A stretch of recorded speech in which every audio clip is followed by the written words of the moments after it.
సీజన్లతో పాటుగా మన ఆహారపు అలవాట్లలో కూడా మార్పులు కనిపిస్తూ ఉంటాయి. ఎండాకాలంలో చల్లగా, వర్షాకాలంలో వేడిగా తినాలనిపిస్తుంది.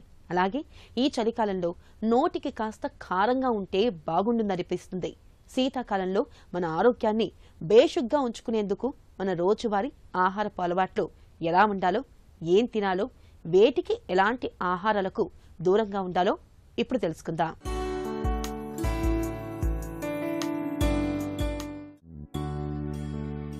వణికించే చలికాలంలో ఉదయం పూట వేడిగా ఉండే ఓట్మీల్తో తయారు చేసిన ఐటమ్స్ తీసుకోండి.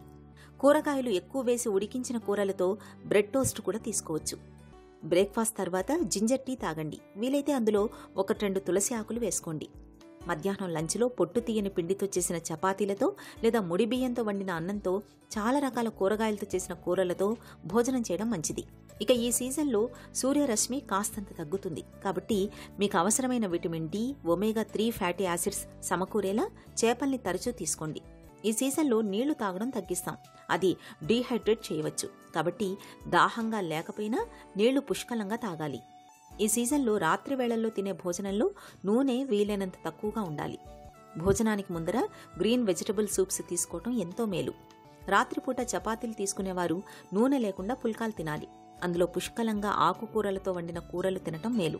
ఇక డిన్నర్ ముగించాక చివరన నిద్రకు ఉపక్రమించే ముందు వెన్న తీసిన పాలు వేడి చేసి గోరువెచ్చగా తాగడం మంచిది.